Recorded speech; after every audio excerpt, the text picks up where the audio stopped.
안녕하세요. 한참 변호사입니다. 오늘 말씀드릴 내용은 비전형 소송, 그리고 부재는 다 빼돌린 재산에서 5억 원 받아내기, 그리고 진상 배우자입니다.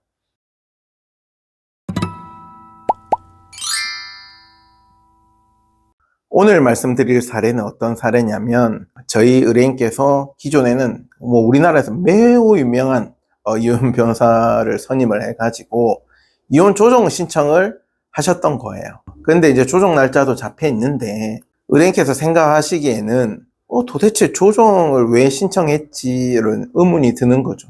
그리고 거기다가 이제 물어봤죠. 왜 이혼 조정이냐? 그러니까 별 설명이 없어요. 왜 조정 신청을 해야 되는지에 대해서.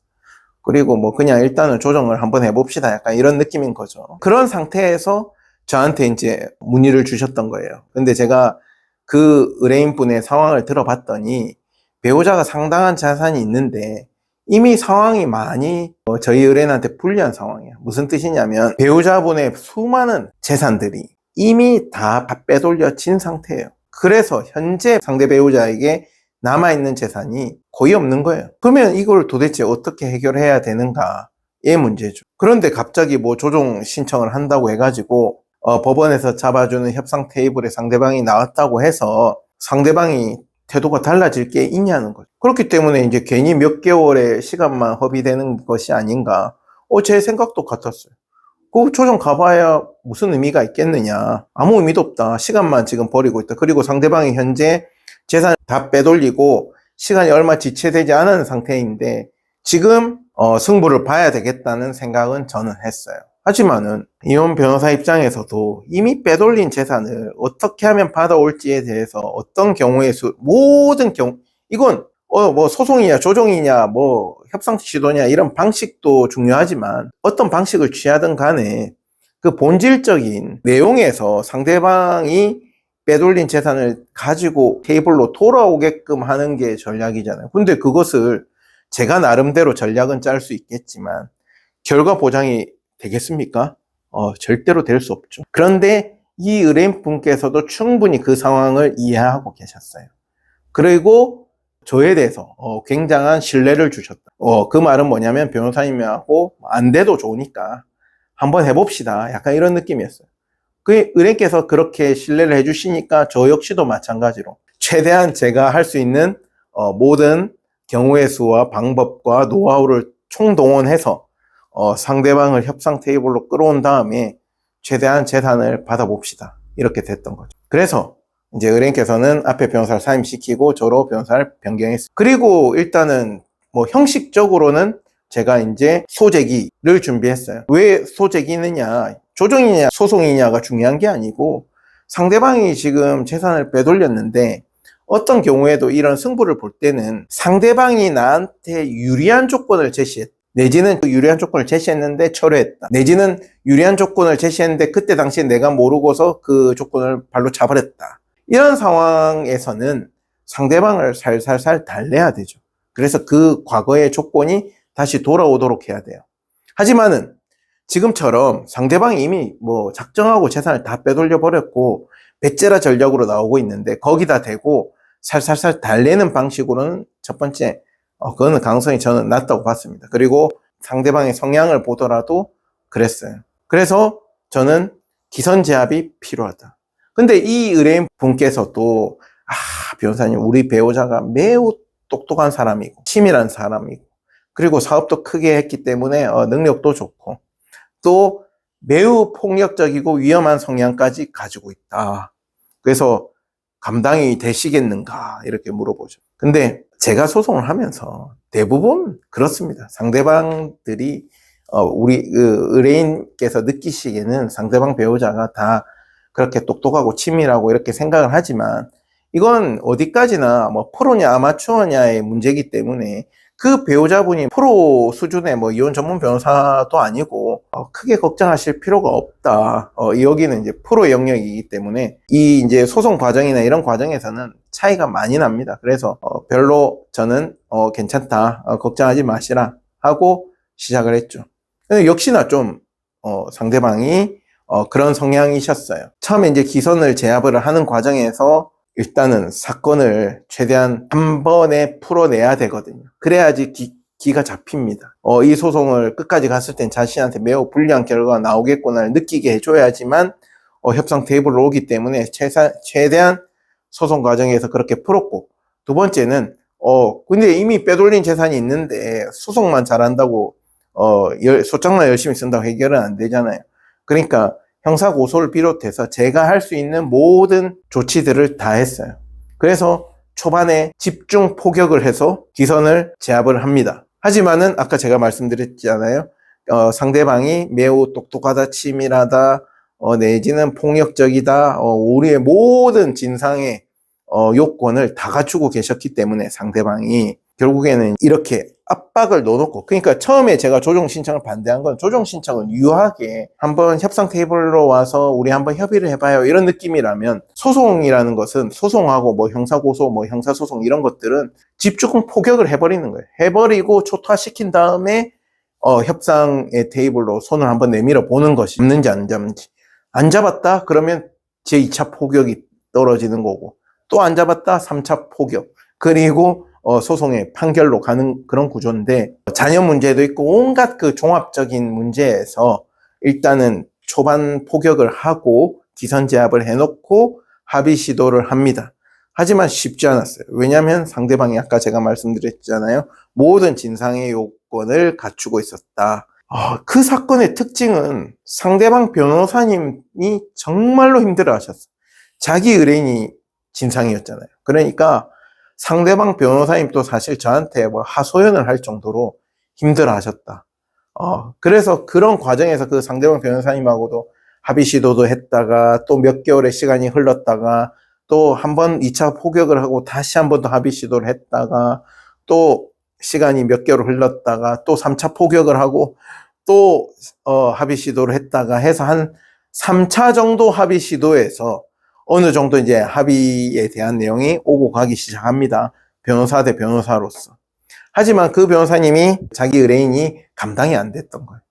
그러니까 나중에는 진상 상대방이라고 제가 표현할게요. 진상 상대방이 결국엔 자기 변호사하고도 크게 싸웠고, 그리고 자기 변호사도 못 믿겠고, 결론은 상대방 변호사인 저한테 직접 연락이 오기까지 이릅니다. 그래서 제가 결국에는 그 상대방과 직접 협상 시도를 했어요. 그리고 지금 이렇게 진상 상대방이라고 제가 표현하는 이유는 뭐냐면, 이런 협상 과정에서 우리가 생각하는 일반적인 수준의 협상 조건이 오가는 게 아니에요. 도저히 뭐 말도 안 되는 조건들이 오갑니다. 그런데 이제 상대방을 기로 눌렀다가 또 유하게 해줬다가 밀쳤다가 당겼다가 이러면서 계속 그 상대방을 설득해가지고 협상에 이를 수 있도록 해가는 것이거든요.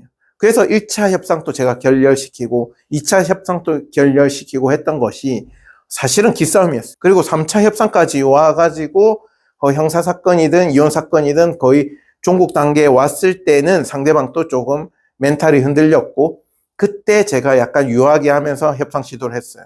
하지만 상대방은 다시 저한테 부당한 요구를 또 시작하죠. 그랬는데 최종에는 이 사건이 서울 사건이었거든요. 최종에는 어떻게 됐느냐.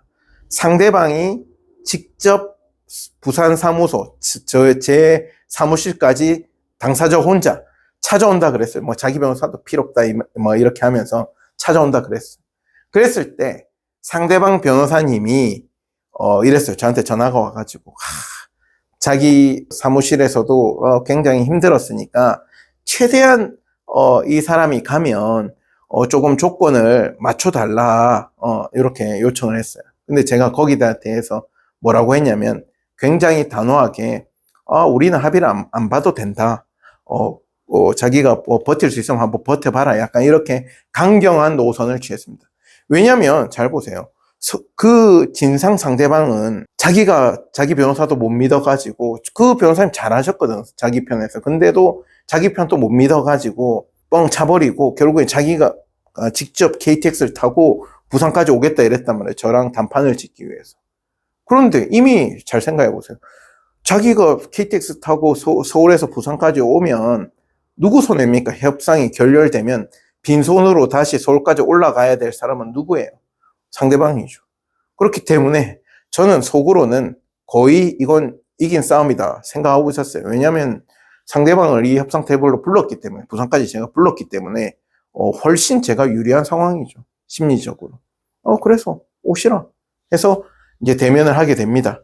대면을 하게 되는데 전날에 저희 의뢰인께서 굉장히 걱정을 하세요. 왜냐하면 상대방이 이 소송 과정에서도 드러나지만 너무도 폭력적이기 때문에 변호사인 저에게도 어떤 위해를 가할 수도 있지 않을까 막 걱정을 하시고, 그래서 제가 괜찮습니다, 그런 건 이러고 이제 저도 나름의 모든 경우의 수를 나눠서 대비책은 세워놨겠죠.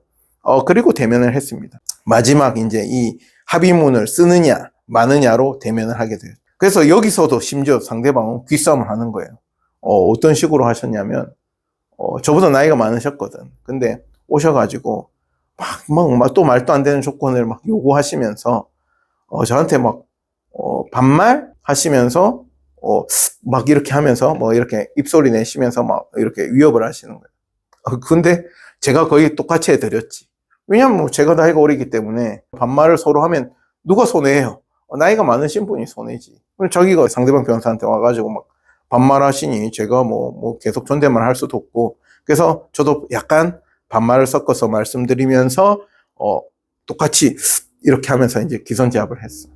그러고 나니까 상대방이 안 되겠다고 느끼셨는지 제가 그렇게 이제 기선제압을 한번 해놓고 그 뒤에 갑자기 약간 공손하게 이제 좀 이렇게 한 발 빼면서 상황을 상대방이 서명을 할 수 있게끔 조금 길을 열어드렸어요, 심리적으로. 그러니까 상대방이 따라와서 서명을 했고, 서명을 한 뒤에는 굉장히 신사적으로 서로가 되고, 막 상대방한테도 제가 또 뭐 합의 관련해서 뭐 궁금하신 거 있으시면 언제든지 전화해서 저한테 직접 전화하셔서 물어보셔도 됩니다 하고 좋게 배웅까지 해드리고 보내드렸어요. 그래서 그 결국엔 서명한 합의문에 따라서 제가 소송의 말미에 조정 신청을 넣어서 조정한 결과입니다. 조정 조항을 보시면은 원피고 이혼한다. 저희 의뢰인이 원고입니다. 그리고 원고와 피고는 재산 분할로 다음과 같이 이행한다는 내용이죠. 피고는 상대방은 저희 원고한테 얼마를 준다? 8억 원을 준다. 원고는 피고에게 주식회사 주식 3억 원 상당을 양도한다 돼 있는데, 사실은 이 주식회사 주식이 3억 원 가치도 아니고 저희 의뢰인 입장에서는 큰 의미가 없었어요, 이 주식 자체가. 그래서 사실은 저희 의뢰인 입장에서는 이미 재산이 제로 세팅인 상태에서 8억 원을 받는 합의를 하고 조정을 한 거예요. 그리고 이 조정도 의미가 없죠. 실제로 돈을 받아야지 의미가 있잖아요. 그래서 그 과정에서 제가 이 조정을 하고 실제로 이 8억 원이라는 돈을 다 받아들였습니다. 그래서 저희 의뢰인께서 너무나도 정말로 좋아하셨던 사건이다. 그래서 오늘 말씀드리는 것처럼 상대방이 뭐 똑똑하다, 치밀하다, 폭력적이다 해가지고 그것은 내가 너무 억압되어 있었기 때문에 내가 실질적으로 상대방을 바라보는 것과 실제 상대방이 똑똑하고 치밀하고 폭력적인 면이 100% 일치하는 게 아니에요. 그러니까 내가 상대방을 100점으로 봤다면 실제적으로는 한 60점에서 70점 밖에 안 됩니다. 그런데 소송 전문가 입장에서, 변호사 입장에서는 어차피 상대방이 90점 이상의 진상일 거라는 전제로 소송을 하기 때문에 하등의 영향이 없어요. 상대방이 어떻게 하느냐는 변호사 입장에서는 어차피 통제 변수가 아니기 때문에 크게 개의치 않습니다. 상대방이 최악의 상태로 하더라도 모든 경우의 수를 생각해가지고 대응을 해나가는 거지, 뭐 상대방이 좋게 하면 나도 좋지 뭐 이렇게 희망적인 생각을 하면서 소송을 하는 게 아니기 때문에 일단 당사자 입장에서 너무 배우자에 대해서 내가 치이고 있었다고 해가지고 너무 걱정을 하지 마시라. 그리고 오늘 또 한 가지 말씀드린 내용은 소송 초반에 소송을 하느냐, 조정을 하느냐, 뭐 합의 시도를 하느냐, 어떤 방식으로 하느냐가 매우 중요합니다. 저한테 타 지역에서 오는 사건들을 보면 대부분 중간에 방식이 마음에 안 들어서 저와 생각을 같이 해서 변호사를 변경하는 경우가 많거든요. 왜 그렇겠어요?